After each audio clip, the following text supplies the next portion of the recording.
Hello guys, isang mapagpalang araw po sa ating lahat, and today meron po tayong update dito regarding po sa ating Skippy account. So dito sa ating Skippy account guys, na kung saan ang minimum investment natin dito is meron ng $5. So dati nawala yung $3, then kapalit nun is $80. Ngayon binalik po nila yung $5 na kung saan pwede na po natin ito ma-avail lahat. Ayan, so dito sa ating account, makikita po natin dito yung nasa button ng sa mall area. So click natin yung mall area na yan. Then kung makikita nyo dito, meron na tayo ditong $5 na available, which is itong cloud computing power H1. So kung makikita nyo dito guys, meron ditong validity niya. We have 10 days validity. So ibig sabihin dito, after 10 days, pwede na natin dito makuha itong total revenue na niya na $10.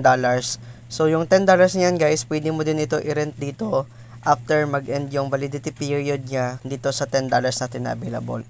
So yung pinaka maganda dito gawin guys is kailangan kung gusto mo tong malaki ang income, i-avail mo tong lahat ang kanilang miners, no? Kasi nagbibigay ito ng total income na $9.2 kung i-total mo ito lahat. So medyo malaki yung income niya, and of course pwede mo din to i-withdraw daily, depende sa iyo kung i-withdraw mo ito. So kung gusto niyo nang bilhin, so ang gawin lang po natin dito is punta naman po kayo ng My, then dito sa My button ninyo, okay, kung makikita niyo diyan, meron tayo ditong recharge.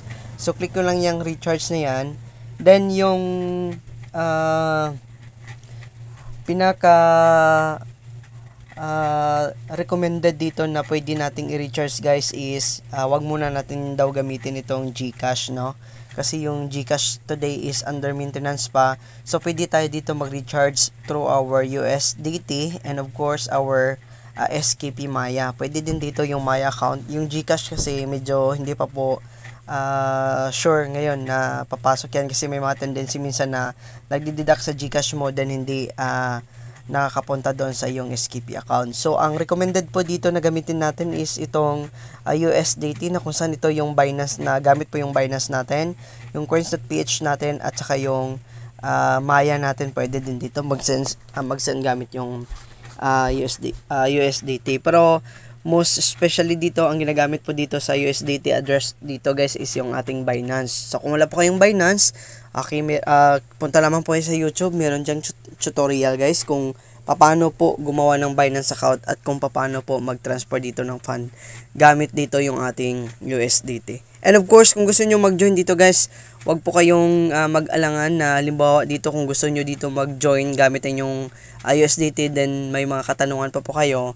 Okay, pwede po namin kayo matulungan sa pamamagitan po ng mga link na nakalagay dyan sa ating description box, no?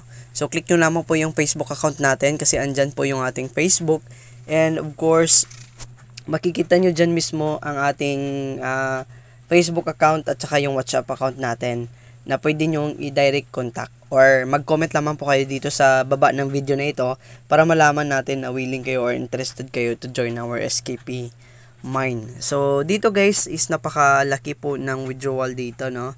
So as of today, yung total withdrawal ko dito ay umabot na po ng 200 plus. Ayan, 214.72. So ito po yung na-withdraw ko na amount dito. So kung i-compute natin yan, 214.72,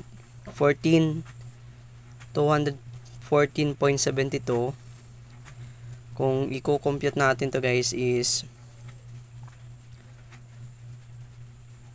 214.72 times 70. So nasa 15,030 pesos na yung total income natin dito sa SKP Mine.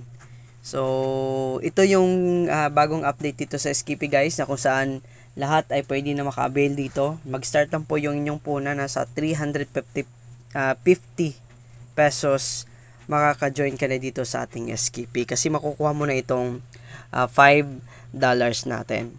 no? Okay, yung $5 natin is i-multiply mo yan siya sa 70 pesos kasi yung rate ng dollar today dito sa SKP Mine is nasa 70 pesos per dollar. So, makikita nyo yan dito kapag kung nag-click na kayo dito ng recharge. Then, kapag kung nag-click na kayo dito ng amount na kung magkano yung i-recharge niyo. For example, dito yung i-recharge niyo is $5. So, okay, hindi pa nag-update dito kasi yung $1 natin is peso pa yung nakalabas. Okay, ulitin natin.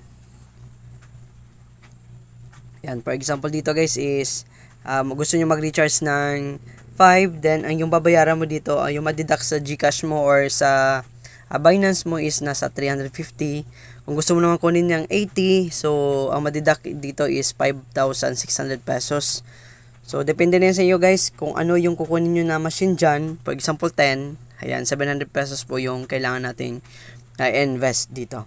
So, ganun na yan. Then, click nyo lang po dito kung ano yung mga available dito na gusto ninyong e-wallet na pwede natin ditong i-recharge. So, ayan lang guys. Kung may mga katanungan po kayo dito regarding po sa ating SKP, huwag po kayong mahiyang magtanong kasi open po yung ating WhatsApp account and of course, our Facebook account.